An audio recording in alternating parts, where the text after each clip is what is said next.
3 weeks after Marcel Cerdan died, Edith Piaf was scheduled to perform. The people around her assumed she would cancel. She did not cancel. The show was in New York. The date was November 1949. Cerdan had been killed on October 28th when the plane carrying him from Paris to New York went down in the Azores. Piaf had been in New York waiting for him to arrive. The sequence, the waiting, the news, the days that followed, is one that the people who were with her in New York in those weeks have described with the restrained language that accompanies descriptions of grief that was too large for the vocabulary available to describe it. Her people, the management, the friends, the professional infrastructure that surrounded her, believed she would cancel. The logic was not unreasonable. No one in the entertainment world of 1949 would have expected a performer to return to the stage 3 weeks after the kind of loss Piaf had sustained. The schedule could be reorganized. The audience would understand.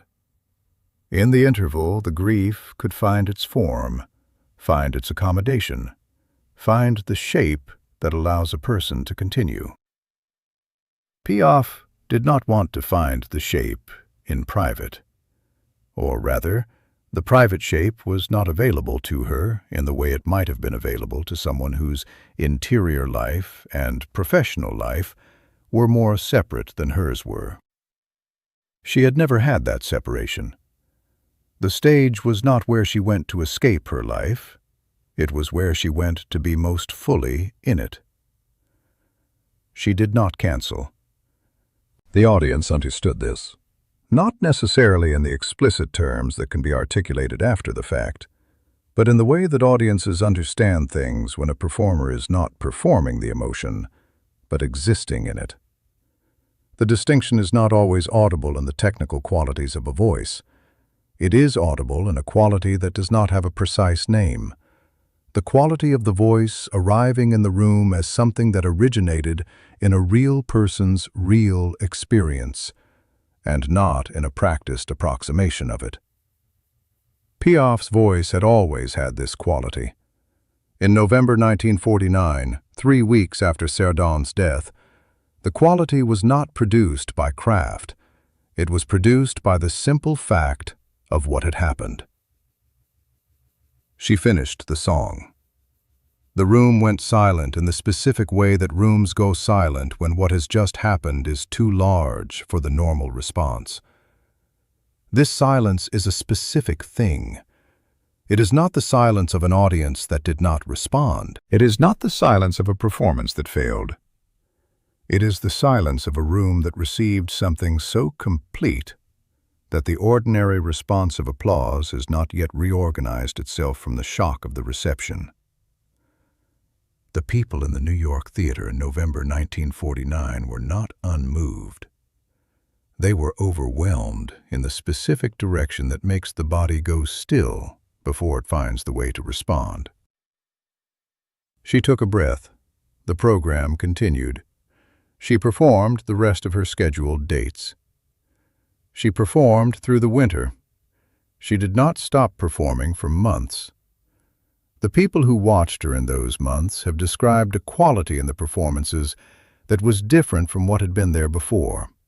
Not worse, not more broken, but more compressed, more concentrated, as if what had happened in October 1949 had reduced everything that was not essential and left only what was. To understand what the decision to perform represented, not as an act of bravery, but as something more specific and more complicated, you have to understand what the stage was for Piaf in a way that is different from what it is for most performers.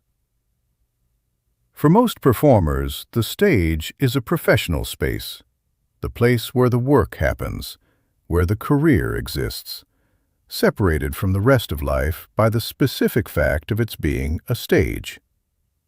For Piaf, the relationship was different. The stage was not separated from the rest of her life. It was continuous with it, because what she brought to it was not a professional version of herself, but herself, and what she gave to it was not a performance of emotion, but the actual content of her interior, reshaped by craft into a form that an audience could receive. This was not something she chose in the sense of making a decision she could have made differently. It was the nature of her relationship to performing, developed over a lifetime of doing it in conditions, the street, the cabaret, the small club, where there was no option of distance, and where the performing and the person were the same thing. By 1949, after 2 decades of this, it was not possible for her to walk onto a stage and offer something less than what she had. The stage required everything, and she had always given it everything. The program included Hymne à l'amour. The song had been written before the crash. She and Henri Conté had written it in the months preceding October 1949, and it had been understood, even before it was performed, as a song about Marcel Cerdan, about the specific quality of the love she had for him, which the song described, absolute, without reservation, extending past every condition, including death. The lyric is among the most direct declarations of unconditional love in the French chanson tradition. She sang it 3 weeks after he died. The voice that sang Hymne à l'amour in the months after Cerdan's death was the voice that would carry that compression forward through the rest of her career. The songs she recorded in the 1950s and early 1960s, the recordings that are still played and that still arrive in rooms the way they arrived in that New York theater, carry the mark of what happened in those months, not as tragedy, as transformation.